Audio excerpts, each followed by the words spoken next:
Muy buenas tardes, les damos la más cordial bienvenida y nuestro profundo agradecimiento por la positiva respuesta que dieron ustedes a la invitación a este evento de trascendental importancia para la situación que vivimos actualmente en la educación.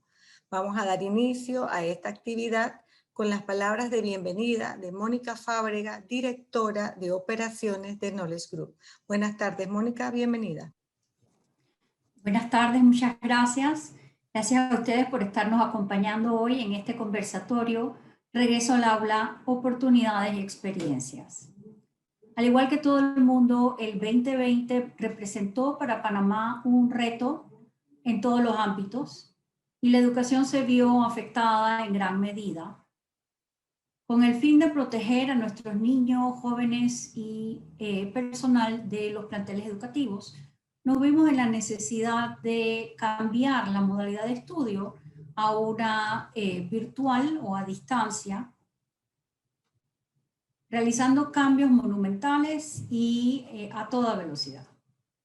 Esto representó un gran reto y Knowledge Group, como empresa de consultoría educativa, trabajó de la mano con directores, docentes, padres de familia y alumnos para brindar capacitación, herramientas digitales, mentoría y acompañamiento con el fin de adoptar la tecnología y implementar las nuevas metodologías. Fue un proceso de cambio dinámico, donde necesitamos varias veces ir ajustando sobre la marcha en vista a los resultados. Y a pesar de todo lo que logramos, sabemos que el impacto en la educación ha sido grande, tanto en el sector privado como en el oficial. Hoy nos encontramos con mucha ilusión con la posibilidad de regresar de forma paulatina a las aulas. Tenemos un gran camino por delante. Debemos tomar en cuenta aspectos de salud física, socioemocional, de toda la comunidad educativa. Sabemos que afecta no solo a los alumnos, sino también a los docentes, directores y hasta padres de familia. Este reintegro también va a necesitar ser un proceso dinámico, con mucha tolerancia, mucho énfasis en la comunicación entre todas las partes. Tenemos la gran ventaja de tener ya personas que han caminado por delante. Hoy estamos muy agradecidos de contar con expositores que nos ayudarán a explorar varios aspectos de la semipresencialidad y seguro nos dejarán mucho que pensar. Estamos seguros de que aprenderán mucho, de que aprenderemos mucho de lo que vamos a estar escuchando, que le sacaremos provecho. Bienvenidos.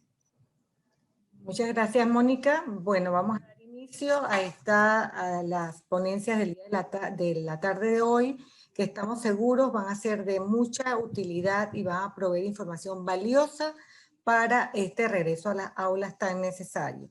Vamos a iniciar con la temática criterios a considerar para retornar a las aulas. Este tema va a estar desarrollado por el licenciado José Aristides Ponce, quien se desempeña como Coordinador Nacional de Gestión Integral de Riesgos de Desastres en el MEDUCA. El profesor Ponce estudió licenciatura en Biología, con orientación en Biología Ambiental, y más tarde una especialidad en Gestión Ambiental de Recursos Marinos y Costeros y maestrías en Ciencias de Manejo de Recursos Marinos y Costeros. También tiene estudios a nivel de posgrado en términos de docencia superior y un doctorado en educación. Ha estado muy vinculado en el Sistema Nacional de Protección Civil, donde trabajó y se formó en gestión integral de riesgos de desastres, instructor de primeros auxilios, entre otros, y recientemente en época de pandemia estuvo en cursos relacionados con virus respiratorios emergentes, infecciones respiratorias, salud y seguridad ocupacional para COVID-19. Por lo tanto, logró certificarse también como oficial de bioseguridad. Damos la más cordial bienvenida y nuestro profundo agradecimiento al profesor Ponce. Profesor Ponce, bienvenido, adelante. Muchas gracias, Ilka, muchas gracias a todos. De parte de la directora de la Dirección Nacional de Educación Ambiental, la profesora Carmen Aparicio, y de parte de la ministra, pues gracias por esta oportunidad. En la tarde de hoy vamos a conversar un poquito de manera muy básica sobre los criterios que estamos considerando para el tema del retorno seguro gradual y a las aulas de clase. Hay que dejar en claro que cuando se habla de un retorno a las aulas en este momento, que es lo que escuchamos en las noticias, no se trata de que todos vamos a regresar de una vez a los centros educativos, sino que tenemos que cumplir ciertos criterios y son los criterios que vamos a hablar en este preciso momento. Dentro de los criterios, lo primero que nosotros tenemos que tener muy claro son los niveles de contagio en la zona o en la región donde se encuentran los centros educativos. Nosotros mantenemos un monitoreo constante y un enlace constante con el Ministerio de Salud para saber cómo se está comportando la pandemia y cómo está la cantidad de casos, de contagios que se están dando en las diferentes zonas y regiones del país. Entonces, una de las primeras o de los primeros criterios o el primer criterio que tenemos que tomar muy en cuenta es precisamente ese, cómo está el contagio en la zona. Si yo tengo una zona donde el nivel de contagio es alto, pues evidentemente el centro educativo tiene un riesgo de contagio de la enfermedad por el coronavirus 19 de mediano a alto. Entonces, pues nosotros evidentemente no pretendemos abrir la semipresencialidad a estos centros educativos, precisamente porque la salvaguarda de la vida debe ser siempre lo primero. Y tenemos que tener claro que no es el Ministerio de Educación el que toma la decisión solamente sobre los centros educativos que se van a abrir de manera semipresencial, sino es en conjunto con el Ministerio de Salud. El Ministerio de Salud es el ente o el órgano, la institución que lidera esta pandemia a nivel nacional y es el que toma las decisiones de acuerdo a la data que ellos están tomando sobre el comportamiento de esta pandemia. Lo segundo que nosotros estamos evaluando son la cantidad de estudiantes que tenemos en los diferentes centros educativos. Nosotros tenemos aproximadamente 887 centros educativos que tienen una cantidad de 1 a 25 estudiantes. Evidentemente, mientras menos estudiantes tengamos nosotros en el centro educativo, pues el riesgo de contagio va a ser menor. Entonces, un criterio importante es saber la cantidad de estudiantes que tienen los centros educativos, además de cómo se está comportando el contagio de la enfermedad en esa zona. Y ahí entonces nosotros vamos ya haciendo una ecuación para saber o ir descartando los centros educativos que están en mayor riesgo. Siempre voy a hablar del riesgo porque es un riesgo al contagio de la enfermedad lo que nosotros estamos tratando de evitar. De tercero, entonces, tenemos la conformación de los comités escolares COVID-19. Estos comités escolares, nosotros tenemos aquí un listado que hemos estado recibiendo desde aproximadamente el mes de noviembre, octubre-noviembre, ya que el Ministerio de Educación no ha parado por la pandemia. Nosotros hemos seguido trabajando, la dirección ha seguido trabajando, el comité COVID nacional ha seguido trabajando y hemos entonces estado apoyando a los diferentes centros en la medida para la conformación de estos comités. Nosotros tenemos hasta la fecha 2.659 comités COVID escolares conformados, según los centros educativos que han estado enviando esto a las direcciones regionales y pues las direcciones regionales nos pasan también a nosotros esta información.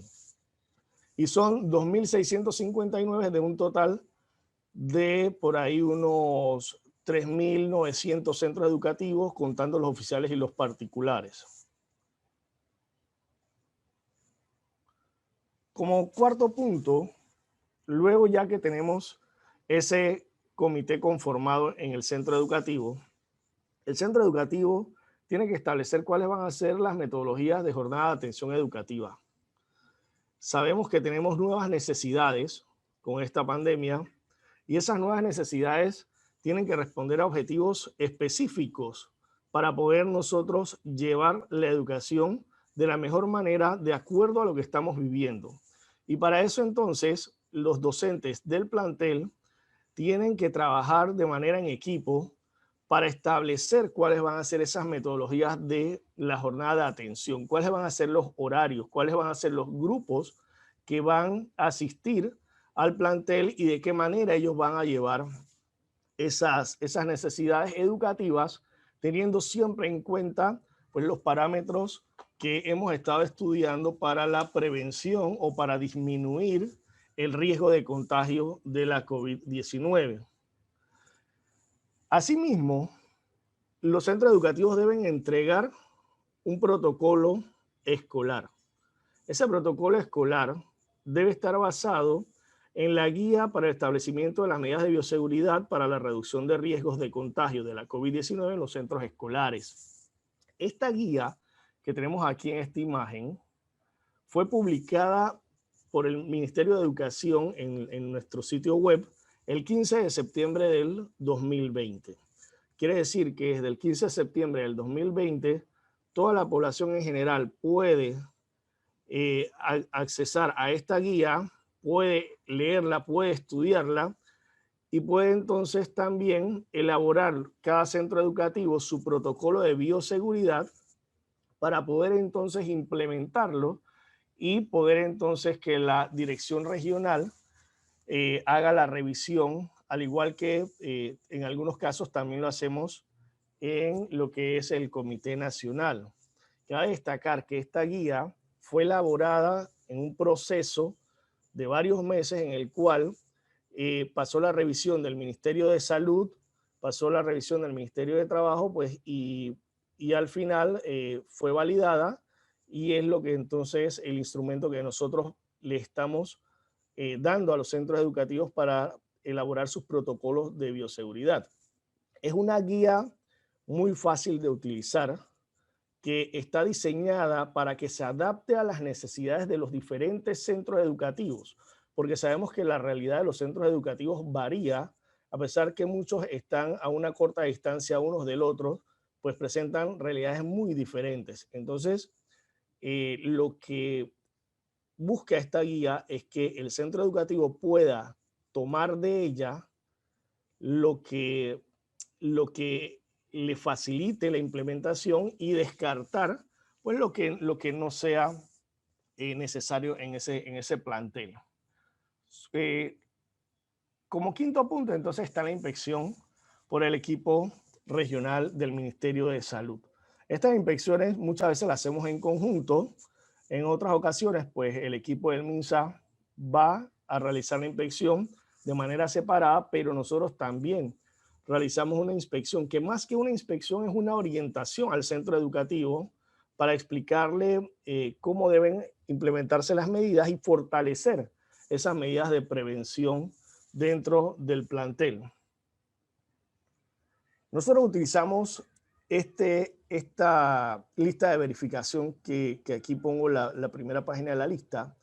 Esta lista de verificación se encuentra en la guía de bioseguridad. Es el anexo 13 y cada director o cada persona, cada director de su centro educativo puede utilizarla para verificar si está cumpliendo y en qué no está cumpliendo para lo que es cuando se haga la inspección, pues tener todo listo y de manera adecuada.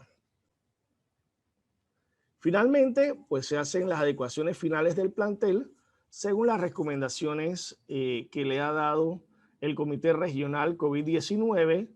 En el caso que el miembro del Comité Nacional hayamos participado en la inspección, pues también daremos nuestras indicaciones. Y aquí tenemos algunas imágenes que nos muestran cómo se han ido adecuando los centros educativos, tanto particulares como oficiales. Entonces, es una cosa de poder reinventarse. No es necesario que tengamos afiches bonitos. En la medida de lo posible, pues sí queremos los afiches bonitos, pero es poder implementarlos para disminuir el riesgo de contagio en los centros educativos. Siempre nos preguntan acerca de la cantidad de estudiantes que deben haber en un salón de clases y se escucha que tal y cual colegio tienen 60 estudiantes, 50 estudiantes. Bueno, esos 50, 60 estudiantes evidentemente no van a estar juntos en un aula de clases. Lo que determina la cantidad de estudiantes va a ser la distancia que debe haber entre cada individuo dentro del salón.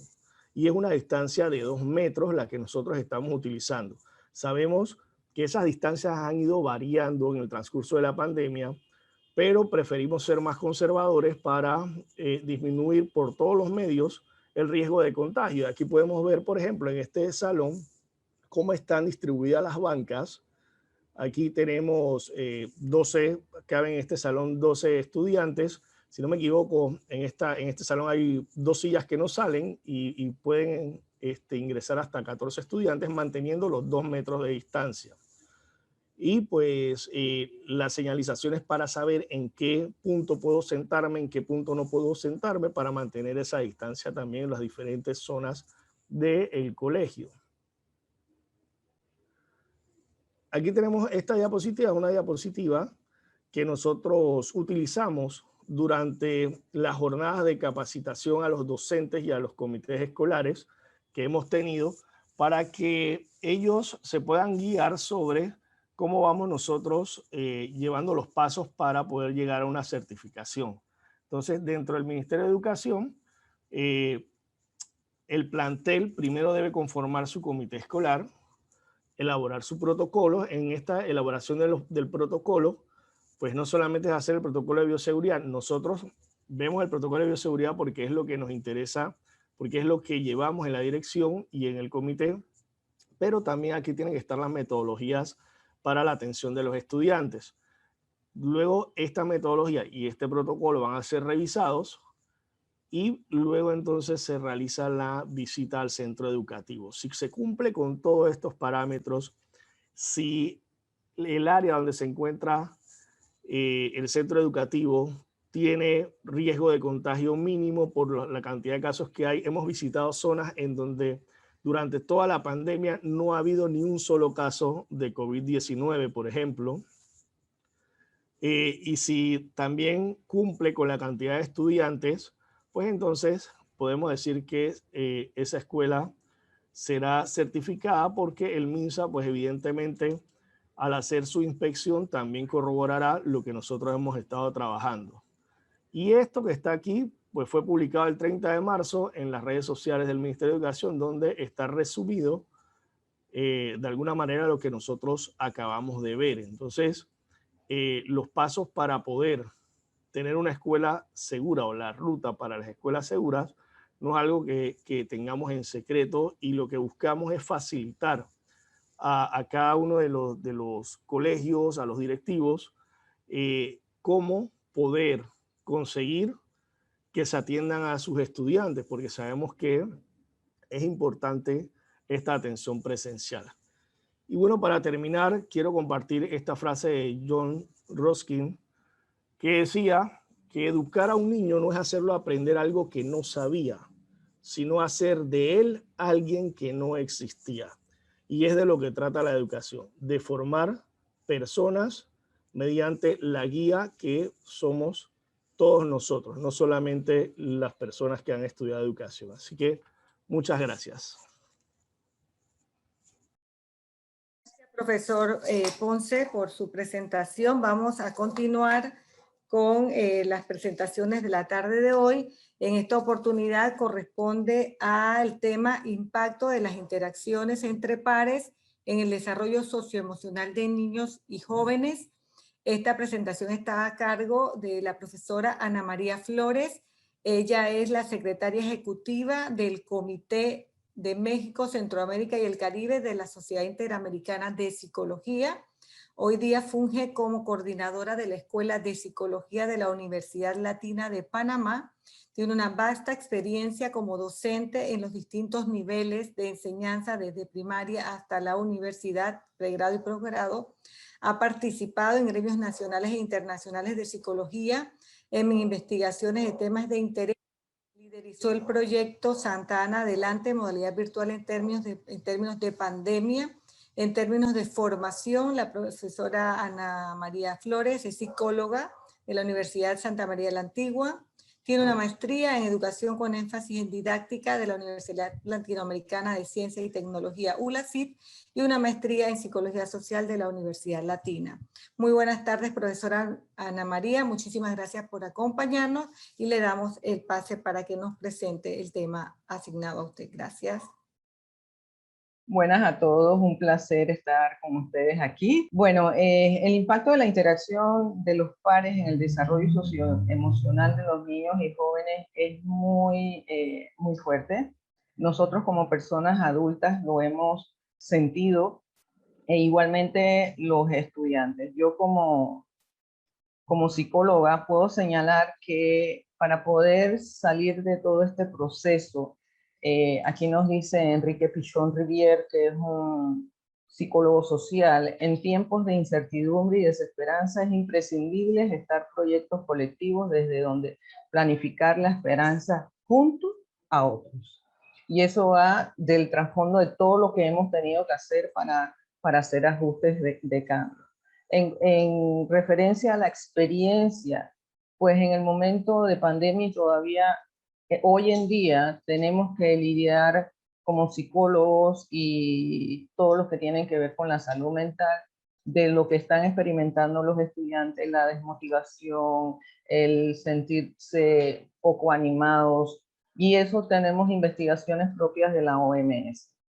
Sin embargo, el impacto, obviamente, nada va a reemplazar la conexión, el abrazo, la cercanía para poder desarrollar las relaciones sociales que son básicas para todos nosotros. En sí, eso ha implicado una atención directa vía virtual y ahora que se está viendo presencial para poder trabajar especialmente con los adolescentes y niños. El impacto es grande y eso se tiene que trabajar en conjunto, como hacen en otros países, trabajar con lo que, así como hablaba el anterior facilitador, tiene que ver con grupos escolares que velen por ese apoyo psicosocial, psicoemocional, tanto para maestros administrativos, los mismos padres de familia y la relación entre los niños, porque es como han visto en los videos, cuando veo a mi maestra la quiero abrazar, pero no puedo. Entonces, tenemos que dirigir una serie de procesos para cómo te puedo abrazar sin abrazarte. Para desarrollar las habilidades sociales tenemos que compartir y estar con otros. Y para eso podemos presentar, muchos han oído mencionar de la inteligencia emocional. Tenemos a Peter Salovey y John Mayer, que en 1990 fueron los primeros que hablaron sobre este tema, y ya Daniel Coleman, un periodista y psicólogo, fue el que realmente le dio el boom a este proceso de inteligencia emocional. La inteligencia emocional tiene dos vías relacionadas con las inteligencias múltiples. Una que va relacionada al conocimiento propio, que es intrapsíquico, y estamos hablando de las relaciones interpersonales, que básicamente es cómo nosotros nos relacionamos con los demás. En estas dos vías es lo que hace que se forme la inteligencia múltiple, pero yo no la puedo realizar solamente conmigo mismo. Una parte es propia de esa relación con el ambiente y la otra es de mi interacción con los demás. De ahí es que podemos señalar que estamos hablando de una autoconciencia emocional, de una autorregulación, de una automotivación, de una empatía, que es ponernos en el lugar de otro, sentir lo que el otro siente porque yo lo he vivido. Y tenemos una última, que son las habilidades sociales, y que ahora hay que retomarlas en desarrollar estas habilidades sociales para poder preservar una relación fluida con las personas. La tecnología es buena, pero nada va a reemplazar lo que son las relaciones sociales. Eso es un fundamento para que se compacte, se asiente esa relación que tenemos con nuestro medio ambiente, con nuestros compañeros, con las personas que nos dictan clases, la parte administrativa. Entonces, hablando de inteligencia emocional, obviamente esta interacción tiene que ir de la mano de un proceso de apoyo, de un proceso de necesidad importante. Acorde a el padre de la teoría cognitiva, Jean Piaget, y a la par de lo que es la parte social, que es Vygotsky, en una parte el individuo relaciona su conocimiento en base a su experimentar con el medio ambiente. Sin embargo, esta misma no se condensa sino en ese interactuar con nuestros compañeros. Y eso es lo que nos da una fortaleza cognitiva de nuestros aprendizajes, de nuestro conocimiento propio ya adquirido y formado en la base de esa interacción que se tiene. Entonces, tiene que ver mucho en cómo nos sentimos, qué hacemos, cómo te relacionas contigo mismo y cómo te relacionas con con los demás. Pero si yo no tengo esa relación con los demás, ¿cómo voy a interpretarla? ¿Cómo voy a relacionar ese sentido, esa parte empática de saber qué es lo que sientes tú? Estoy molesto, esto es lo que me molesta, estoy aprendiendo, mira, lo puedes hacer de esta manera. Todo es mejorar esas habilidades de comunicación con nuestros chicos, nuestros niños, nuestras niñas que van a la escuela y los adolescentes. Entonces, ya como repetí, en algunos países, obviamente se está trabajando con lo que son grupos de apoyo psicoemocional en las escuelas para poder colaborar con los chicos cuando lleguen, cómo manejarlo, cómo guiarse, igualmente la maestra. Y esto es algo grupal, profesional, no es solamente de psicólogo, es el psicólogo, es el maestro, es el de mantenimiento, es la directora. Todos los que trabajamos tenemos que dar un apoyo un 100%. Como dijo Pichon Rivière, esto es un trabajo de todos para poder salir adelante. Es la única forma. Y obviamente hablamos de la comunidad educativa. La comunidad educativa, la familia, es un centro muy importante en el desarrollo del niño. Tiene que darle seguridad, confianza. No nos vamos a quedar aquí toda la vida. Pero encontramos muchas situaciones en que también las familias necesitan apoyo para poder manejarlo. Tener cada personita en casa, la mamá, el papá, el hermano, el adolescente, el niño de 5 años, o sea, una madre que tiene que estar pendiente de los 3, es un estrés, es una situación que también tenemos que trabajar. El bienestar físico, aunque parezca increíble y es muy dinámico, nosotros tenemos que preocuparnos también por nuestro bienestar y el bienestar de estos niños. Recientemente veo cómo disfrutan más las personas, las familias, con sus hijos, en cumpleaños en el parque, en traer a sus hijos a caminar para sacarlos de la rutina tecnológica. Hablamos de un bienestar mental que es básicamente la prevención, tiene que ver con alimentación, tiene que ver con pensamientos positivos, tiene que ver con otras actividades de ocio que me permitan a mí lograr tener esa conexión y conocer mejor a los que están en mi casa. Estamos hablando de una organización y una planificación que va desde la escuela y también va desde el hogar. Y como dijo algo muy importante, esto que estamos hablando, que se habló anteriormente, que tiene que ver con la seguridad, la bioseguridad. En lo que nosotros nos protegemos, se protegen los demás, pero cabe señalar que los niños, cuando usted le da a un niño chiquito de preescolar, todas las indicaciones, ellos son los que corrigen a sus padres. Ellos van y le dicen, mira papá, esto no es lo que se debe hacer. y uno se queda admirado, pero si trabajamos en conjunto, esto se puede sacar. La parte emocional de nuestros adolescentes y nuestros niños nos estresa porque, como les señalé, no, es lo que más en un 77%, y si no me equivoco, lo señalaron en estos días, desean regresar a las escuelas. Obviamente, en Francia recientemente una estudiante universitaria le dijo que ella ya no sentía ánimo de estudiar y pidió una cita con el presidente. Y en ese momento, pues, les pudieron dar permiso para que pudieran ir 2 veces a la semana a la universidad. Lastimosamente, somos seres humanos y pues las normas no se siguen de bioseguridad y echamos para atrás. Y pues si no aprendemos esa parte de cuidado, pues nos vemos afectados notablemente. Esa es mi presentación por el momento.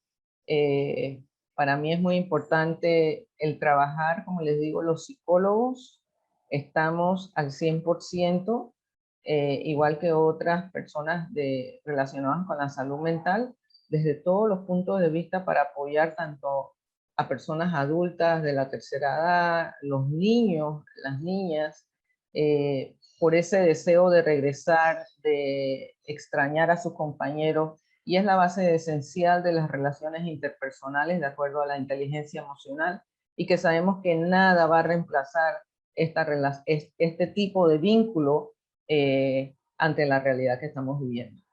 Muchas gracias. Gracias, profesora Ana María. Hemos hecho un recorrido para conocer en primer lugar cuáles son los criterios que debemos cumplir para poder regresar a la aula, y también es importante conocer el impacto que tienen los niños el interactuar con sus pares. Ahora vamos a conocer una experiencia panameña, un colegio que se preparó con todas las normas que exigen las autoridades de salud y del Ministerio de Educación para llevar a cabo esa semipresencialidad. Vamos a conocer la experiencia del Boston International School, que hoy nos acompaña en representación de este colegio, su directora, la profesora Gloria Lorza. Ella pues nos va a presentar todo lo que ha vivido el colegio el Boston en este regreso a las aulas.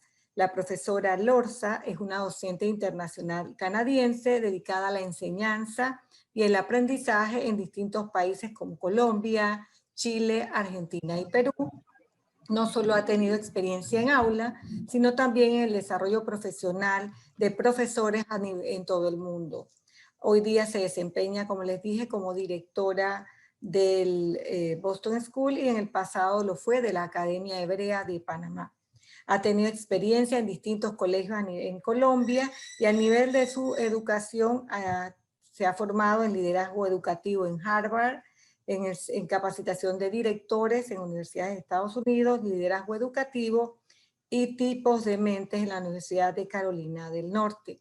Le damos la más cordial bienvenida y nuestro agradecimiento por participar y acompañarnos con la experiencia del Boston a la profesora Gloria Lorza. Bienvenida, profesora, adelante. Bienvenidos a todos. Quiero agradecerle mucho a Knowledge Group por darnos esta oportunidad y también por la asistencia de todos ahorita. El hecho de que tenemos más o menos 97 participantes demuestra la importancia que este tema tiene para todos los colegios.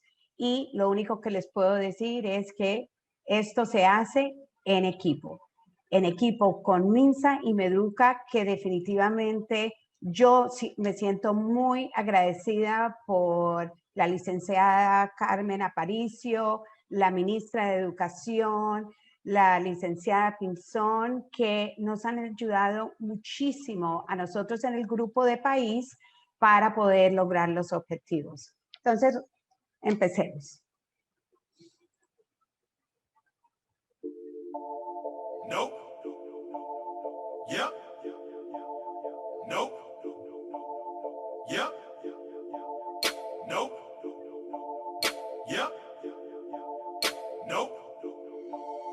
Yep. Nope. Yep. Yep. Yep.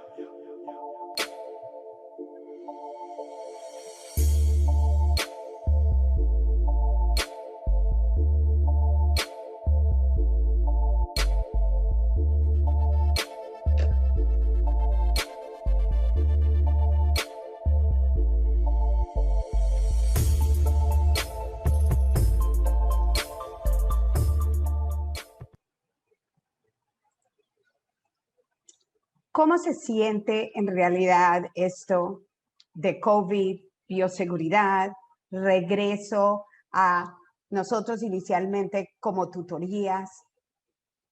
Esto es como aterrizar un avión. Y hay que aterrizar este avión de una manera segura, a pesar de los vientos cruzados, a pesar de la turbulencia, de aciertos y desaciertos. Pero hay una sola meta: aterrizar el avión seguro. Y tenemos que tomar absolutamente toda la foto completa y tratar de pensar en todas las posibles aciertos y desaciertos que pueden ocurrir. Entonces, esto no se siente tan lineal hay veces. Esto desde que iniciamos con COVID, hay veces, en realidad, y nosotros en Boston lo sentimos así. Y me imagino que muchos colegios lo están sintiendo de esta manera. Pero nos tenemos que preparar y estar muy bien preparados para este aterrizaje. Nosotros tuvimos muchísimos retos y todavía seguimos con muchísimos retos. Primero, el permiso de MINSA. También la visita de MINSA, la visita de Meduca, la aprobación de ellos, que en realidad yo no lo vi como una aprobación. Yo lo vi más bien como sugerencias para ayudarnos a todos a tomar las decisiones correctas. Nosotros como colegio internacional también tuvimos una gran ventaja, que iniciamos desde inicio de la pandemia con nuestros compañeros en Asia que ya habían empezado este proceso. Es lo lindo que he notado: de toda cosa incierta sale ciertas luces. Una de esas es que nosotros como educadores nos unimos todos a nivel mundial. Hasta para desarrollo profesional nos unimos. Pero que hay veces nosotros sentíamos al inicio, MINSA está diciendo una cosa, Meduca nos dice otra, hasta que vimos, ¿sabes qué? Tomemos lo que los dos nos dicen y cumpliámonos al pie de la letra. La comunicación, comunicación, comunicación. No lo puedo decir lo suficiente. Era no solo con los papás, con los estudiantes, con los maestros, con todo el equipo administrativo. Esta comunicación desde un inicio, como pudieron ver en el video, empezamos una campaña en marzo, cuando iniciamos COVID, y nos tuvimos que ir a clases en línea. ¿Para qué? Para que todos entendieran que no es una persona en el colegio o el equipo de bioseguridad que son responsables de la bioseguridad. Somos todos. Si mi manada, nosotros tenemos el lobo como nuestro mascota, entonces si mi manada está segura, yo estoy seguro. Y si yo estoy seguro, mi manada está segura. Entonces esto se comunicó a través de videos, a través de diferentes actividades que podía enganchar en un momento de miedo a nuestros stakeholders, a todos. No nos olvidemos pensar en una cosa. Nosotros no solo educamos la mente, el corazón y lo que devolvemos a la sociedad. Y que nuestro cerebro es emocional y trata la parte emocional primero. Si yo no estoy bien emocional, yo no puedo aprender. Entonces perderías el tiempo. Establecer el comité y el equipo de bioseguridad y los protocolos, que esto en nuestro equipo tuvimos la gran fortuna de que tenemos varios médicos dentro de nuestros padres que también nos ayudaron a elaborar el protocolo de bioseguridad. Y una vez que Meduca sacó el protocolo de bioseguridad y tuvimos reunión con la licenciada Carmen Aparicio, que también volvimos a reajustar para asegurar que no fuera solo lo que nosotros pensamos, sino también lo que Meduca y MINSA estaban estableciendo. Y de una vez pensamos, esto no se trata con seguir un protocolo en el sentido de cumplir con una norma y hacerle check. Lo que hemos notado es, y el reto es que esto es algo, COVID no se va, no se ha ido y no se va a ir. Entonces, tenemos que asegurar que todos nos cuidemos los unos a los otros y transmitir eso a toda la comunidad. No por cumplir un requisito, sino por mantenernos a todos seguros. Y un colegio que es empático, que pensamos y nos ponemos en los zapatos de los demás. También teníamos un reto de las opciones. Nadie puede obligar a un papá a mandar a su hijo al colegio. Entonces, ¿cuáles son esas opciones? ¿Cómo podemos ofrecer las tutorías tanto sincrónicamente como asincrónicamente? También, ¿cómo es la manera más sana? El reto de la tecnología. Miren, nosotros no podemos tratar de tapar el sol con un dedo. Venimos, sí, mucho tiempo diciéndole a los papás que la tecnología para niños chiquitos por mucho tiempo no es sano. Eso no ha cambiado. No sigue siendo sano. Entonces, ¿cómo convertimos actividades asincrónicas sincrónicamente? O sincrónicamente asincrónica. Que el maestro esté allí, pero que el niño no esté pegado. Nosotros, por ejemplo, para la lectura, desde el inicio en marzo, empezamos a entregar la biblioteca, a rotarla y con todos los protocolos de seguridad, desde el alcohol a las bolsas, todo se les llevaba a nuestros alumnos porque para nosotros uno de nuestros retos era esa parte de la lectura. Organizar Power Standards. Power Standards son esos estándares que nos dan Endurance, Readiness, and Leverage, que es apalancamiento, que el alumno esté preparado y que vaya a perdurar en el tiempo. No podemos dar absolutamente todos los estándares en un corto periodo de tiempo. Entonces hay que escoger esos estándares que tengan esas tres componentes. Y eso ayuda a que el maestro también se relaje un poco y diga, pero ¿cómo voy a poder enseñar todo esto? Porque nosotros no cubrimos currículum. Nosotros enseñamos currículum. Entonces, tenemos que asegurar y teníamos que asegurar, y eso fue a través de planeación.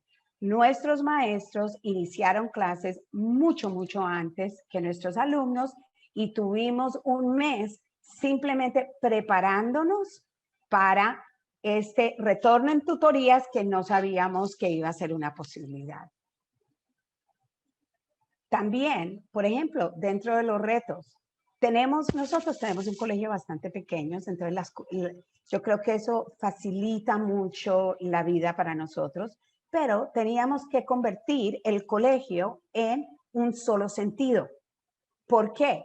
Porque si se cruzan en el pasillo, entonces alguien en un pod tiene COVID, me toca mandar a toda persona que estuvo allí en tutorías de regreso a su casa. Pero si nosotros vemos quién está enfrente, el distanciamiento para los niños es muy visual, porque ve enfrente mío quién está a 2 metros. También, miren, esta parte de blended learning, o este enfoque de aprendizaje combinado, esto no es nuevo.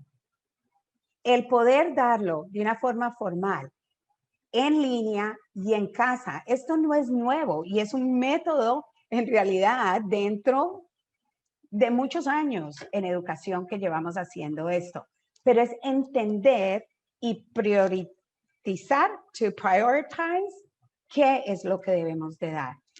La parte de sincrónico a sincrónico, eso tampoco es nuevo. Es en realidad, tiene que ver con el espacio y tiempos. Y esto no es nuevo. Yo sí hago la sugerencia que nosotros como comunidad leímos un libro que se trata sobre Learning de Dr. John Hattie y Douglas Fisher, que ya parece ser que también lo tienen en español. Y porque Dr. John Hattie, que ha hecho y tiene mucha experiencia, él es de Australia, en cuanto a lo que impacta más al alumno en su aprendizaje, él en este libro muestra cómo antes sí se había hecho algo parecido. No bajo pandemia, pero sí, por ejemplo, en Australia, cuando tuvieron los incendios, fueron impactados, entonces los muchachos no tenían acceso a las escuelas. Entonces sí, es importante que sepamos todo esto. También, ¿cuáles son nuestras recomendaciones y aprendizajes? Comunicación, comunicación, comunicación. Cuando pudimos venir en tutorías, traímos un solo grupito a la vez para hacer un Mental Wellness Day, para ver que ellos se aprendieran cómo era, con un grupo pequeño, trabajando cómo era la rutina de bioseguridad. Y también trabajar actividades para la salud mental. Comunicación con los papás, el uso de mascarilla y protección. A nuestros pequeños, a los papás les decíamos, mire, hoy van a tener las face masks 5 minuticos, mañana 6 minuticos, 7 minuticos. Y para que el niño se acostumbrara a eso y después con la pantalla también. Crear una campaña con todos, que la seguridad es la responsabilidad de todos. Practicar con los estudiantes los protocolos desde el día 1, con videos, y cuando vengan a tutorías, dedicarles el tiempo a esto. También dedicarle a esa parte emocional. Si queremos que ellos aprendan, tenemos que tomar esto en cuenta. Y también la salud mental. Minsa y Meduca son nuestros aliados. Yo lo sentí de esa manera y eso ayuda. La comunicación. Ellos no están para fastidiar o para decir, volteen este mueble, ¿por qué no tienen aquí? No es para eso, es para aportar. No descuidar a los alumnos que están en casa en comparación a los que vienen para las tutorías presencial. Porque nuestros niños están en ambas modalidades, porque no todo papá quiere mandar a sus hijos. Y ya me gustaría, no tuve tiempo de traducir esto, pero sí quiero compartir una cosa. Estar en línea o estar en casa, en realidad puede ser aprendizaje que impacta. Y en realidad uno no reemplaza al otro igual. Las herramientas, el impacto es mínimo, pero las destrezas, el mindset, el conocimiento, los principios de aprendizaje y son claves para facilitar un buen aprendizaje. Nuestros maestros muchas veces tienen miedo de que no estamos cumpliendo. ¿Saben qué? Yo sí creo que nuestros alumnos, aunque puede ser que en algunas áreas tienen más dificultades o no han logrado ciertos objetivos todavía es clave, pero ellos sí han aprendido muchas otras cosas, habilidades y destrezas que les van a servir para la vida.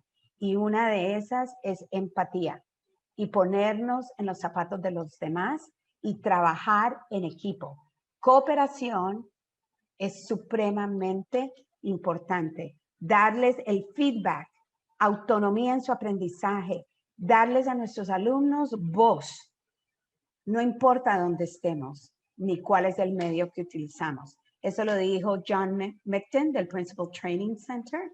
Y aquí estoy a la orden. En lo que yo pueda ayudar, allí está mi teléfono con mi WhatsApp. Y definitivamente hagamos esto juntos.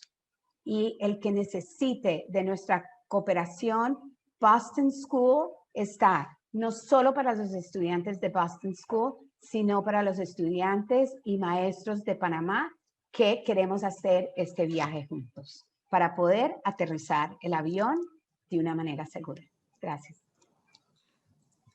Muchísimas gracias, profesora Gloria, por compartir la experiencia. Esto es parte importante del proceso. El aprendizaje es importante y también las experiencias, compartirlas, poderle permitir a otros aprender de lo que ya hicimos. Eso es importante. Podemos aprender qué hacer y qué no hacer o qué mejorar. Así que muchísimas gracias por esta presentación de lo que ha sido la experiencia del Boston, que se atrevió a asumir el reto de volver a las aulas.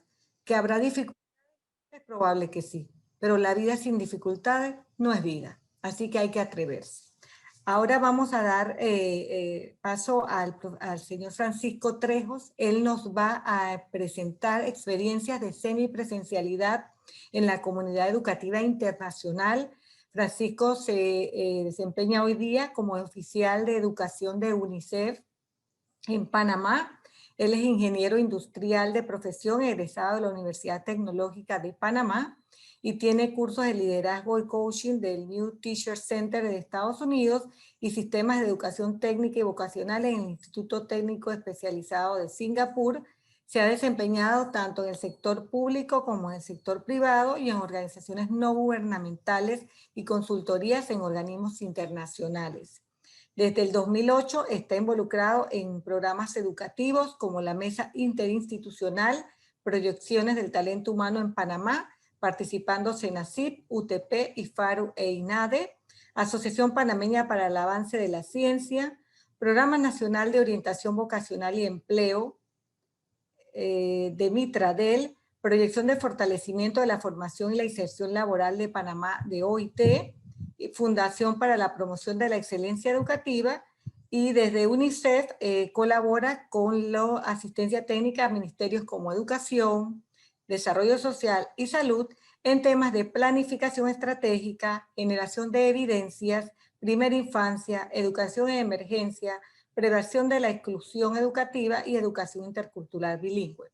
Bienvenido Francisco, quien va a compartir con nosotros lo que está pasando en otras latitudes. Buenas tardes y muchas gracias por tu participación. Bienvenido. Muchas gracias, Ilka. Muchas gracias a Mónica por la invitación también. Buenas tardes a todos y a todas, a los colegas panelistas también un cordial saludo. Y muchas gracias por la invitación para el día de hoy. Y bueno, y para los que no conocen UNICEF, UNICEF es el Fondo de las Naciones Unidas para la Infancia, una organización que surgió posterior a la Segunda Guerra Mundial.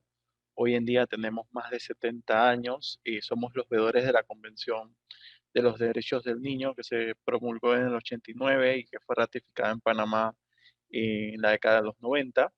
Estamos en Panamá desde 1991 y recientemente iniciamos un nuevo ciclo de cooperación que tiene diversas áreas como primera infancia, desarrollo y participación adolescente, protección, abogacía, entre otras. Y nuestro principal objetivo en el país es apoyar a los gobiernos y trabajar junto con las organizaciones locales para desarrollar políticas y programas en beneficio de la niñez. Y bueno, parte de nuestra labor también es compartir el conocimiento global de la organización. Estamos en más de 190 países y territorios y UNICEF precisamente es el líder global en educación de emergencia. Entonces, cuando inició la pandemia, UNICEF puso a disposición del Ministerio de Educación todo su conocimiento y apoyamos la elaboración del plan de respuesta en su primera fase, que fue a distancia. Y bueno, celebramos el hecho de que se hayan alcanzado a miles de estudiantes 8 de cada 10 para ser más preciso, y también reconocemos los retos que tienen muchos estudiantes que no tienen acceso a dispositivos electrónicos o a Internet, y abogamos desde UNICEF y un grupo de organizaciones de diversos sectores por la reapertura gradual, la reapertura segura, flexible y voluntaria. El día de hoy les voy a comentar, les voy a compartir la agenda. Vamos a hablar básicamente de 3 puntos. El primero va a ser el marco de reapertura de escuelas, que fue publicado el año pasado por el Banco Mundial, UNESCO y UNICEF, y el Fondo Mundial de Alimentos, que es como la referencia que sirvió para los lineamientos de Panamá y de otros países, un panorama de la situación actual también, y las experiencias de reapertura globales y locales. Bueno, como les mencioné, este es el marco de reapertura de escuelas, que considera la fase de preparación, la fase de reapertura y la implementación de esta reapertura. Tiene diferentes áreas, ¿no? Las partes, todo lo que tiene que ver con las condiciones de seguridad. También contempla la parte de aprendizajes, la inclusión de los más marginados o desfavorecidos, y el bienestar y protección también, porque cuando hablamos de una escuela no nos referimos únicamente al tema de aprendizaje, también hay otros servicios eh, principales alternos que brinda la escuela también. Y de hecho, un niño que va a la escuela tiene menos probabilidades de sufrir de violencia o abuso. Este documento lo pueden acceder a través de nuestra página web de UNICEF y los invito a leerlo. Un poco en resumen, ¿por qué reabrir las escuelas?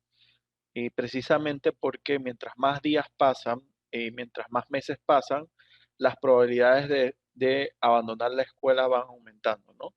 Y también eh, los aprendizajes se van deteriorando, ¿no? La inasistencia también aumenta el riesgo de embarazo adolescente, de sufrir de abuso, como mencioné, matrimonio infantil, uniones tempranas, violencia y otros peligros, ¿no? Y además, se interrumpen servicios esenciales, sobre todo en áreas rurales. La escuela es quizás la única oportunidad de recibir una merienda o un almuerzo, ¿no? Entonces, este marco aborda estos temas porque se justifica la reapertura de escuelas. También tenemos que reflexionar, muy importante que nos hagamos estas preguntas, ¿no? ¿Cuándo, dónde y qué escuelas deben reabrir? Bueno, lo principal, cuán disponible es la educación remota de calidad, ¿no? Tenemos escenarios donde se cuenta con dispositivos, internet, pero tenemos escenarios donde no hay luz eléctrica o no se cuenta con internet, entonces es muy importante hacer esta evaluación. Voy a avanzar rápido porque nos han facilitado 15 minutos y bueno, no puede profundizar en todas las áreas, ¿no? Otra pregunta que nos debemos hacer para reabrir una escuela es, ¿afecta el cierre de escuelas otros servicios esenciales, como lo mencioné en el caso de las áreas rurales, o también en todas las zonas los servicios socioemocionales o psicopedagógicos? ¿Tiene la escuela capacidad para mantener las medidas de seguridad? Y aquí mencionaba el colega Ponce, ¿no? Esta parte tan importante de todas las evaluaciones y de bioseguridad. ¿Cuál es el nivel de exposición de la población escolar también? Muy importante que se tome en cuenta la tasa de transmisión, el número de contagios en la comunidad también para tomar la decisión.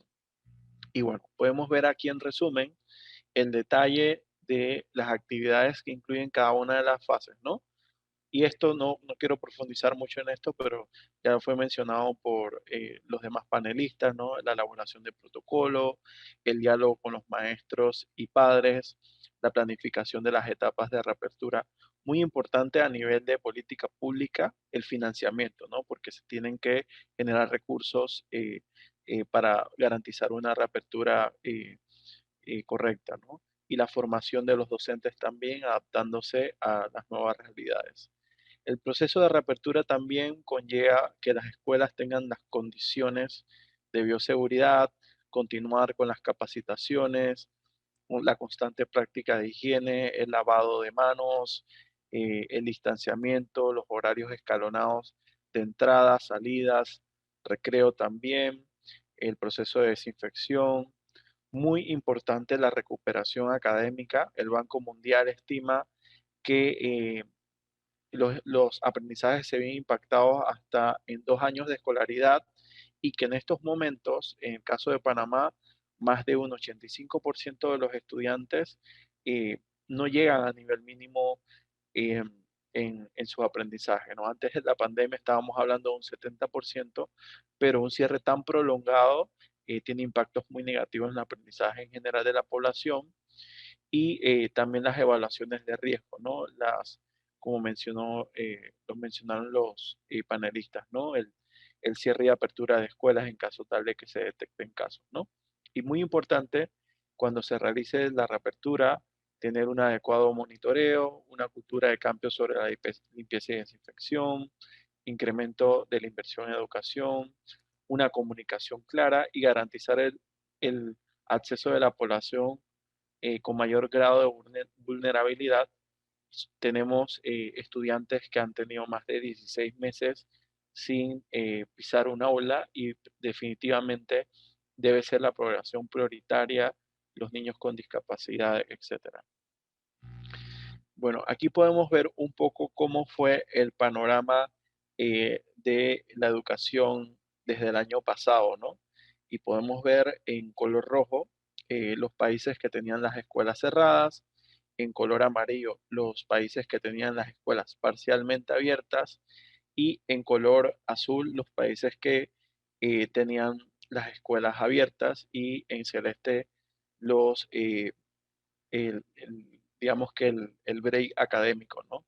Las vacaciones, etcétera, ¿no? Entonces podemos ver que al inicio de la pandemia desconocíamos cómo era el comportamiento del virus, así que se tomó como una medida de prevención de los contagios del cierre de escuela.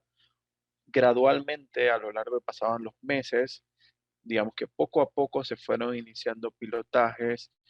Los primeros países de Asia y Europa fueron teniendo reaperturas graduales o totales en algunos casos. Y digamos que a finales de año ya había una gran cantidad de escuelas completamente abiertas, obviamente según digamos que las olas de contagio se fueron cerrando algunas escuelas, sobre todo en Europa y Asia se priorizó la actividad, las escuelas no eran las primeras en abrir y las últimas en cerrar. Vemos el caso de Alemania, donde ellos aprovecharon el receso escolar y lo extendieron un mes más y estuvieron con escuelas 2 meses, 2 meses cerradas, ¿no? Obviamente en ese momento estaban pasando por un pico de contagios y lo importante resaltar es que las medidas que hemos visto en otros países son temporales, no son medidas permanentes, sino en los casos donde hay una cuarentena total en el país, obviamente que cierran todas las actividades, incluyendo las escuelas. Tenemos casos, por ejemplo, en Francia, donde en ciertas regiones, a pesar de la cuarentena, mantenían las escuelas abiertas y se vio que el comportamiento del virus inclusive disminuía el contagio en los niños, a pesar de que las escuelas se mantenían abiertas, ¿no? Entonces, hoy en día sabemos que los niños no son tan contagiadores como se pensaba al principio de la pandemia. Y también sabemos que las escuelas no contribuyen significativamente al aumento de contagios en la población, ¿no? Y recientemente vimos cómo Chile presenta estos resultados científicos. Creo que son uno de los primeros en la región.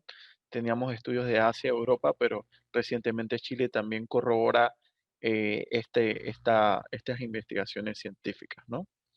Bueno, a nivel de la región, en enero solamente alrededor de 20 países tenían una reapertura gradual o total. Hoy en día son 28 países de la región que tienen una reapertura, tienen las escuelas completamente abiertas o parcialmente abiertas y solamente 8 países de la región tienen las clases a distancia o, por decir, las escuelas cerradas, ¿no? Entonces, Panamá es parte de estos países, pero vemos una tendencia de la región de poco a poco ir abriendo las escuelas de forma gradual y teniendo modalidades híbridas.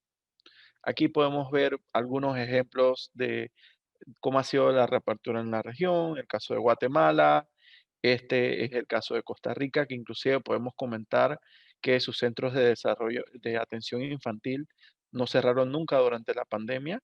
Ellos iniciaron una reapertura gradual, ¿no? Y, por ejemplo, también vemos el caso de Ecuador también, todo lo que mencionaba, ¿no? Todas esas medidas de distanciamiento. Y bueno, un poco en resumen, cómo ha sido la experiencia en la región, ¿no? Y me gustaría compartirles algunas experiencias globales que documentó el Learning Policy Institute sobre 6 países del mundo que fueron los primeros en iniciar sus procesos, ¿no? Podemos ver el caso de Dinamarca, Singapur, China, y bueno, las diferentes estrategias. Por ejemplo, en Singapur generaron una estrategia focalizada a los niños y se diseñaron una especie de superhéroes que tenían un mensaje sobre el lavado de manos, el uso de las mascarillas. Vemos también las diferentes medidas, toma de temperatura, el distanciamiento y también las mamparas en las aulas, ¿no? Y bueno, los aspectos básicos de este retorno, esta reapertura en estos países fueron los tamizajes de salud, la toma de temperaturas, las políticas de cuarentena y cierre de escuelas, el tamaño de grupos y el personal también que podía asistir, los aforos, el espacio en el aula de distanciamiento físico, los procedimientos de llegada, el horario de las comidas, la recreación, el transporte, higiene y limpieza, ¿no? Que todos estos elementos hacen parte de los lineamientos del Ministerio de Educación y además de los aspectos que conllevan los protocolos de bioseguridad. No me quiero extender mucho acá porque la información es muy amplia, lo pueden buscar en la página del Learning Policy Institute, pero bueno, en cuanto al tamizaje de salud, por ejemplo, la mayoría de los países tenía controles de temperatura. En cuanto a las políticas de cuarentena, en el caso de Taiwán, por ejemplo, cuando se detectaba un caso, se confirmaba un caso, se suspendían las clases por 14 días y las escuelas, digamos que eh, lo hacían con base a 2 casos de forma mínima, ¿no? También en cuanto al tamaño del grupo, podemos ver el ejemplo de Dinamarca, que establecieron un distanciamiento de 2 metros. En cuanto al espacio del aula y el distanciamiento físico, vemos el caso de Noruega, el distanciamiento físico dentro del aula, el uso de espacios al aire libre, alentado, muy principal, se recomienda la ventilación natural. En cuanto a los procedimientos de llegada, bueno, vemos que en el caso de China, se designaron rutas por clases y también múltiples entradas para evitar las aglomeraciones, ¿no? En el caso de Taiwán, por ejemplo, en cuanto al horario de las comidas, eh, los niños comían en sus escritorios y algunos usaban divisores. En el caso de la recreación, podemos ver el ejemplo de Singapur, el tiempo de juego en grupo y también se recomendaba mantener como las burbujas, ¿no? Y en el caso de China, en cuanto a la higiene, obviamente se requieren mascarillas, eso es como una medida también muy común en el resto de los países y a nivel global. Y en el caso de Singapur, la limpieza, las áreas comunes se limpiaban con frecuencia. Me gustaría también comentarles un ejemplo local, un ejemplo de Panamá. El año pasado, 19 centros educativos participaron en un pilotaje de educación semipresencial. Se escogieron centros en lugares donde la tasa de contagio era muy baja, no había acceso a la modalidad a distancia y la comunidad educativa decidió iniciar bajo esta modalidad. O sea que hubo un consenso de los padres de familia y los docentes que de forma voluntaria decidieron ofrecerse como escuelas piloto, ¿no? Entonces atendieron a casi 700 estudiantes. Los estudiantes asistían 2 o 3 veces a la semana con todas las medidas de distanciamiento y bioseguridad. Los padres apoyaron la labor de limpieza de los centros y el acompañamiento educativo de sus hijos. Los resultados fueron muy positivos, no hubo ningún caso de contagio de docentes ni de estudiantes, y sobre todo se pudieron rescatar o reinsertar estudiantes que no habían podido acceder a la educación durante el primer trimestre. Entonces, bueno, les agradezco por escuchar mi presentación y estamos atentos ante cualquier consulta y comentario. Muchísimas gracias. Muchas gracias, Francisco. Siempre es interesante conocer experiencias fuera de nuestra urbe, de nuestro país, y creo que ha sido bien interesante lo que nos has mostrado para darnos cuenta que organizándonos, llevando a cabo los procesos, se pueden lograr resultados. En un panorama de tanta incertidumbre, de tantas situaciones que hemos vivido, siempre es importante que lo que hagamos o lo que utilicemos para lograr que esa educación no se detenga y que nuestros aprendizajes sean valiosos y significativos, todas las herramientas que podamos utilizar siempre serán valiosas. Queremos ahora compartirles una serie de soluciones que nosotros tenemos para poder promover estos aprendizajes. Así que aquí les vamos a presentar para que ustedes conozcan un poco de lo que se puede facilitar ese proceso. En Knowledge Group llevamos más de 20 años ofreciendo a los colegios capacitación, metodologías y seguimiento para preparar a niños y jóvenes para un mundo globalizado y en constante transformación. Con Matemáticas y Ciencias de Singapur, rankeado en los mejores puestos en exámenes internacionales, viven aplicaciones prácticas y gozan más. A través de elementos concretos, pictóricos y abstractos, desarrollan lógica matemática para la resolución de problemas. A través de experimentación e indagación, adquieren los fundamentos y nutren su curiosidad para fomentar la innovación. Con Dined aprenden inglés de forma fluida y en menor tiempo. Diseñado con base en la neurolingüística, los alumnos aprenden inglés de la misma forma que aprendieron español, logrando hablarlo en vez de memorizarlo. A medida que avanzan, obtienen certificaciones reconocidas a nivel mundial. Con T-Box, robótica, tecnologías emergentes y certificaciones de Microsoft Office, los alumnos liderizan en un mundo digital. Adquieren destrezas en todas las áreas importantes de la tecnología y se mantienen constantemente actualizados. Desarrollan estrategias para el logro de sus metas, realizan pruebas, hacen los ajustes necesarios y aumentan su productividad. Con MindLab y Axelium desarrollan inteligencia emocional y pensamiento crítico a través del juego. Fortalecen su tolerancia a la frustración, desarrollan un pensamiento flexible y encuentran maneras novedosas para afrontar los retos que enfrentan en su vida. Con Mentor to Mentor, capacitamos y empoderamos a los docentes con metodologías de vanguardia. Ofrecemos refuerzo, acompañamiento y mentoría. Mentor to Mentor ha realizado más de 500 capacitaciones y talleres en línea y producido miles de tutoriales y materiales educativos, beneficiando a más de 20,000 docentes del sector privado y público. Es un placer compartir con ustedes mi experiencia de haber tomado los cursos con el grupo de Knowledge Group.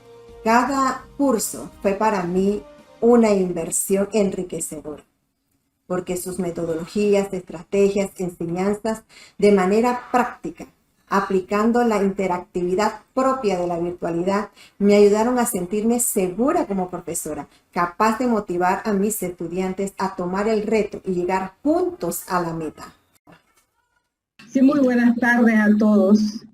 Estamos escribiendo la historia, mis queridos docentes, la historia de la transformación de la educación en este país.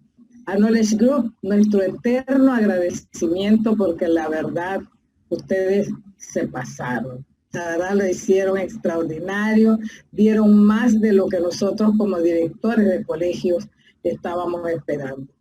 Me ha gustado muchísimo y quisiera que más compañeras recibieran esta información porque en verdad es necesaria. Nos sentimos muy satisfechas de haber encontrado este lugar, usted un equipo profesional y que lo más importante de todo es que saben transmitir conocimiento de una manera sencilla y concisa para nosotros y poder captarlo.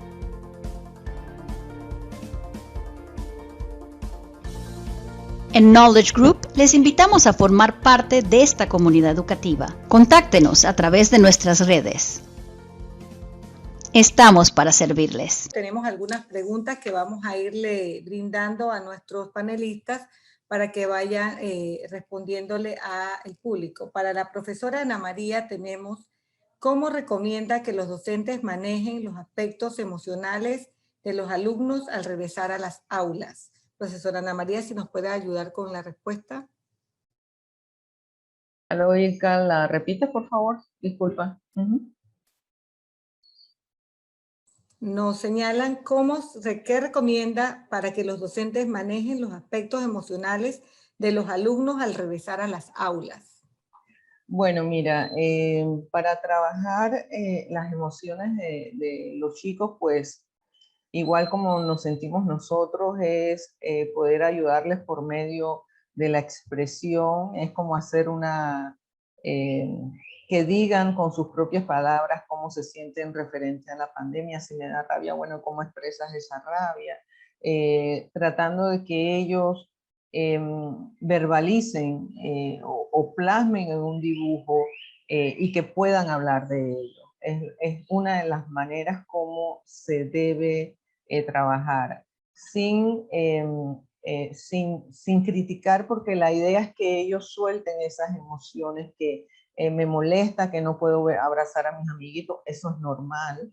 Quiero acercarme, quiero jugar la rueda, quiero correr con mis compañeros y no puedo. Entonces ellos tienen que ayudarlo y pueden utilizar las diferentes maneras que son dibujo, escribir, expresarse con ellos. Bueno, ¿cómo te has sentido con esto? Y se van con las expresiones básicas de las emociones, que son alegría, tristeza, dolor, asco. Entonces uno les dice que exprese, inclusive pueden usar caritas tristes. Ya con los adolescentes es un poquito a la vez más fácil, porque supuestamente se pueden expresar mayormente, pero por el otro lado también son herméticos, pero hay que dar la oportunidad en ensayos, en escritos. Es bueno, es como cuando sucedieron lo de las Torres Gemelas. Estados Unidos hizo un alto y en todas las escuelas hablaron sobre ese tema. Pudieron desalojar todas sus emociones, cómo se sentía, les daba rabia, les daba tristeza, cómo yo me siento, qué puedo ser, ayudar a otros, darle la mano, ponerme en el puesto de las personas que murieron, los padres, los abuelos, los tíos, hermanos.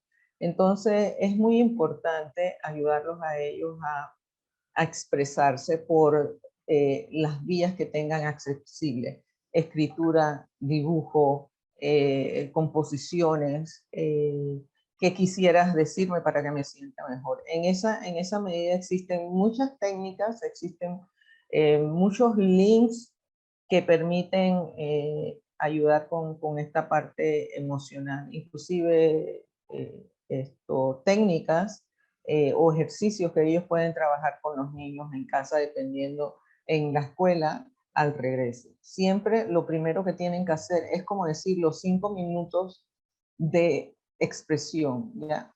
O en algunos casos, trabajar, si es de manera virtual o de regreso, igual, puede hacer un mural de expresiones de cómo me siento y simplemente tienen que escribirlo y pegarlo. Existen varias maneras, simplemente es buscar cómo los niños y los adolescentes pueden expresar sus emociones utilizando, vuelvo y repito, las diferentes maneras que ellos conocen: escritura, dibujo, composiciones, ensayos. Esto más que todo con los pequeños son dibujitos y con los grandes más expresión escrita. porque guardan muchas situaciones emocionales reprimidas y entonces hay que ayudar. Gracias. Gracias, profesora Ana. La profesora Gloria, tenemos, ¿cuál ha sido el reto más grande que tuvieron que enfrentar y qué recomendaría o qué les recomendaría para que lo puedan afrontar? Wow, la verdad es que son tantos retos. Yo diría que es tener paciencia y flexibilidad en cuanto a las visitas del personal que uno requiere en cuanto a MINSA y Meduca. Porque ahorita hay muchos colegios entregando protocolos y entonces hay veces un poquito frustrante porque uno quiere que ellos vengan y visiten rápido para conseguir escuela segura y también para que den feedback de lo que estamos haciendo. Ese al inicio y también la parte curricular, el condensar en esos power standards. Y la verdad, eso requirió y todo tiempo para poder lograrlo y darse ese tiempo. Muchísimas gracias. También nos preguntan cuál ha sido la frecuencia y el tiempo en que van los alumnos a la escuela. Ahorita en el modo de tutorías, pues tenemos alumnos todos los días en diferentes horarios de llegada, otros de salida, escalonado para que la entrada fuera más fácil.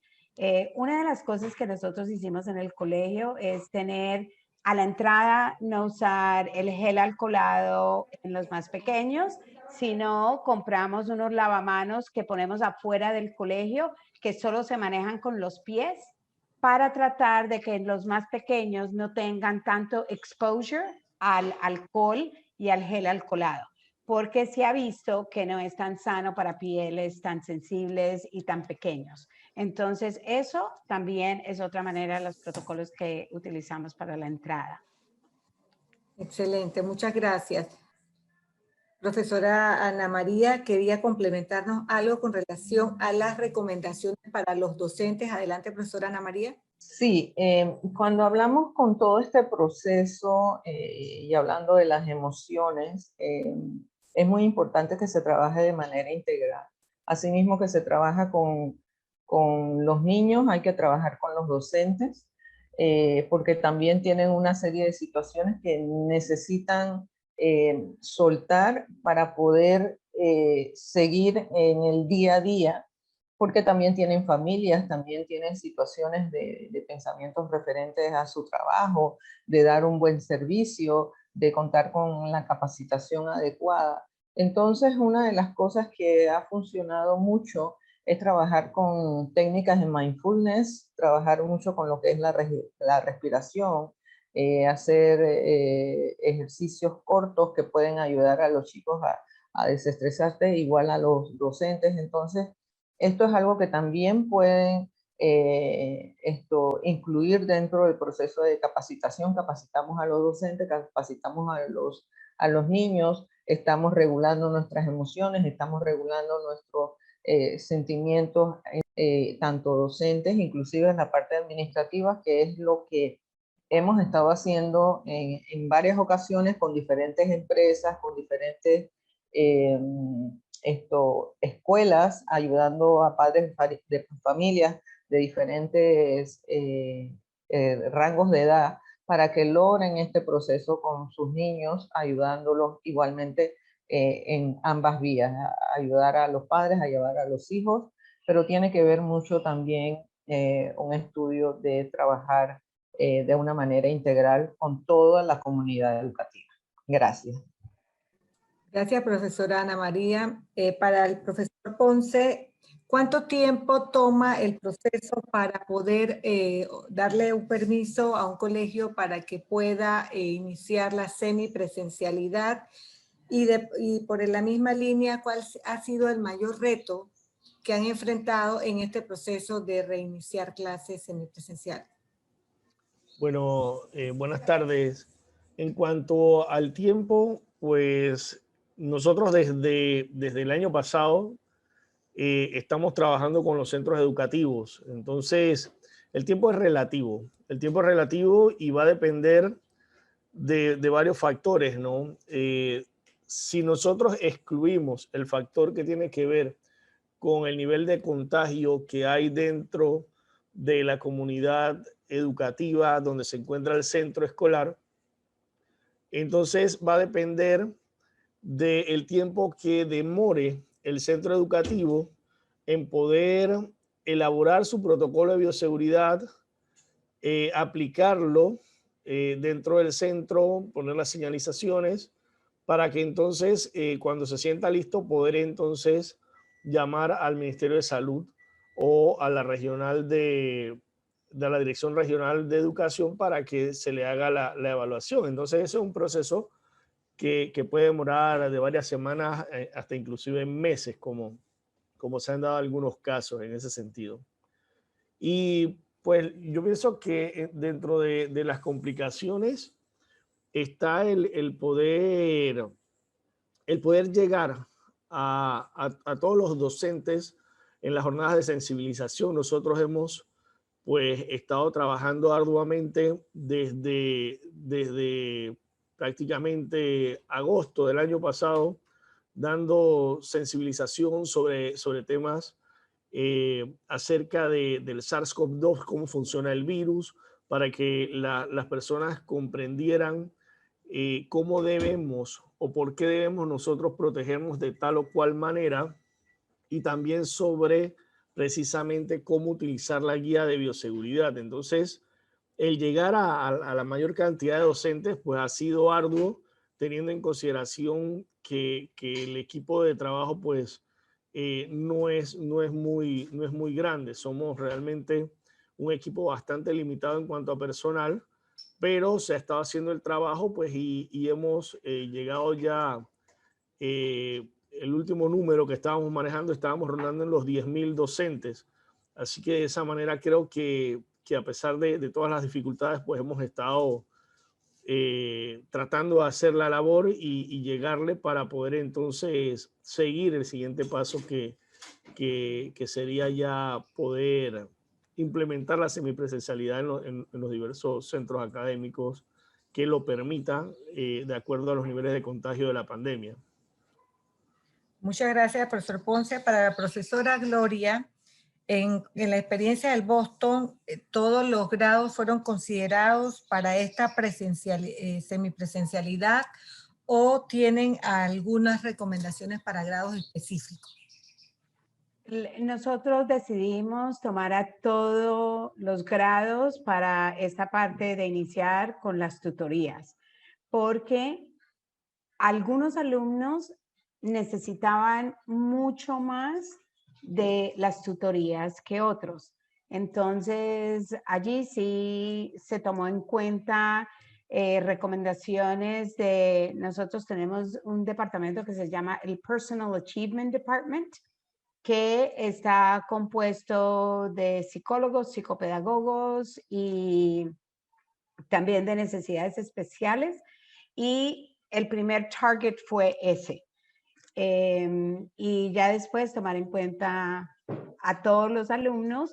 Ahorita hay en unos que el alumno dice, no, I'm fine, estoy bien, no necesito, cedo para que vaya otro alumno que quería un poco más de tiempo.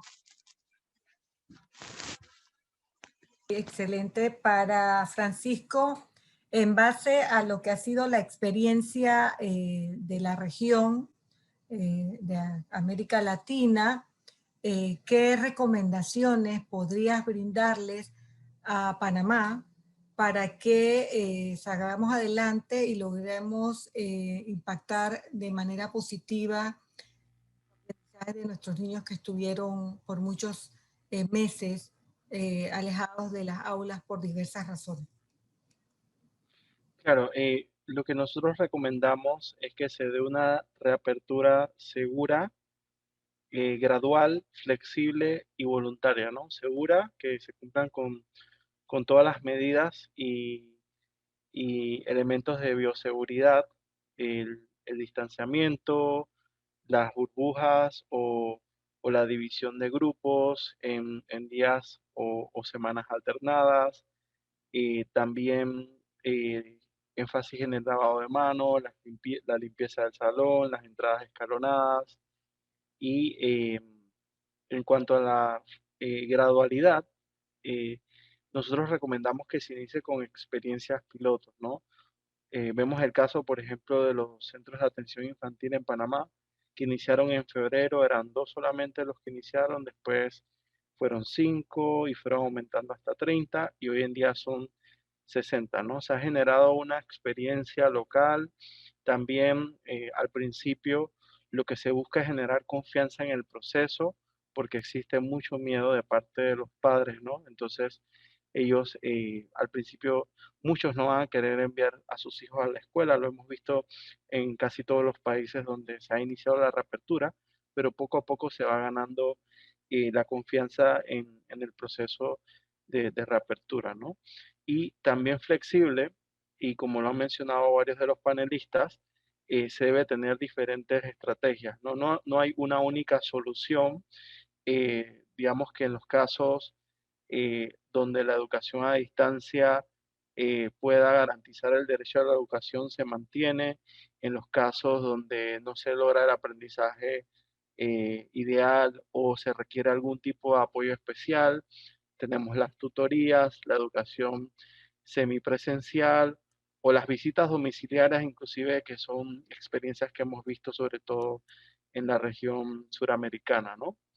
Y voluntaria porque debe haber un consenso entre los actores de la comunidad educativa, donde los padres de familia, los docentes, los administrativos estén de acuerdo con iniciar el proceso y esto es clave, la comunicación entre los miembros de la comunidad educativa, sobre todo también para las medidas de mitigación, ¿no? Cuando ocurran casos, ¿no? Hemos visto que en la región ha habido cierres de escuelas, por lo general son menos del 1 o 2% de las escuelas que están abiertas, son medidas temporales, pero es importante que en caso de Panamá se inicie para generar las experiencias y las capacidades adecuadas. Entiendo que el día de hoy, posiblemente lo dijo el presidente ayer, se va a anunciar cuándo va a iniciar ese proceso y el Ministerio de Educación me consta que ha trabajado desde el año pasado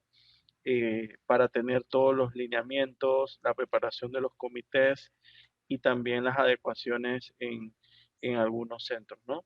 Obviamente, y no todos los centros actualmente cuentan con las condiciones adecuadas, digamos que los que tengan las condiciones deben iniciar, los que no tengan las condiciones tenemos que repararlos, ¿no? Y también que se vaya mejorando, digamos que a largo plazo, el tema de la conectividad y que la tecnología sea una herramienta de apoyo para la educación, como ocurre en otros países como Uruguay, por ejemplo, donde a pesar de que es un país que tiene políticas amplias de cobertura de tecnología, ellos han preferido siempre la educación presencial y la tecnología sirve como un apoyo, ¿no? Gracias, Francisco. Si podemos rescatar como manera de resumen lo que de manera muy clara y precisa nos han presentado nuestros panelistas de la tarde de hoy, que es importante decidirnos. Pero para decidirnos tenemos que informarnos, tenemos que prepararnos y tenemos que conocer los lineamientos que deciden las autoridades, que son las que llevan a cabo este proceso, que son el MINSA y el MIDUCA. Este proceso es interdisciplinario, interinstitucional, con el colegio y estas autoridades. Y dentro del colegio, con la comunidad educativa, que incluye a todos los que tienen que ver con el proceso de enseñanza-aprendizaje. El fin en nuestra mente debe ser producir aprendizajes, que ese proceso de enseñanza-aprendizaje no se detenga, que nuestros niños tengan derecho a su educación, pero una educación de calidad para producir aprendizajes significativos. La comunicación es la clave y todos somos responsables. Pero también tenemos que tener claro que somos responsables de protegernos. Las medidas existen, las reglas existen, la forma de operar existe, solo tenemos que prepararnos. A nuestros panelistas de la tarde de hoy, José Aristides Ponce por el MEDUCA, quien nos presentó los criterios a considerar, Ana María Flores por la Sociedad Interamericana de Psicología, que nos habló acerca de la necesidad de la interacción entre pares, a la profesora Gloria Lorza, que tuvo a bien compartir la experiencia de su escuela Boston International School, y a Francisco Trejos, que nos presentó la experiencia a nivel de otras experiencias internacionales. Muchísimas gracias, primero, por aceptar la participación en este evento, por colaborarnos con tan buenas presentaciones, muy amenas, muy completas, muy didácticas. Muchísimas gracias. A todos los que acogieron esta invitación, le agradecemos su participación, su asistencia y el mantenerse con nosotros durante toda la sesión. Nuestro propósito es ofrecer información valiosa, oportuna y que le permita tomar las mejores decisiones. Y para eso escogimos a este selecto grupo de presentadores, que cada uno en su tema lo ha hecho de manera excelente. A todos muchísimas gracias, muy buenas tardes y que tengan una excelente noche. Muchísimas gracias por acompañarnos. Hasta luego.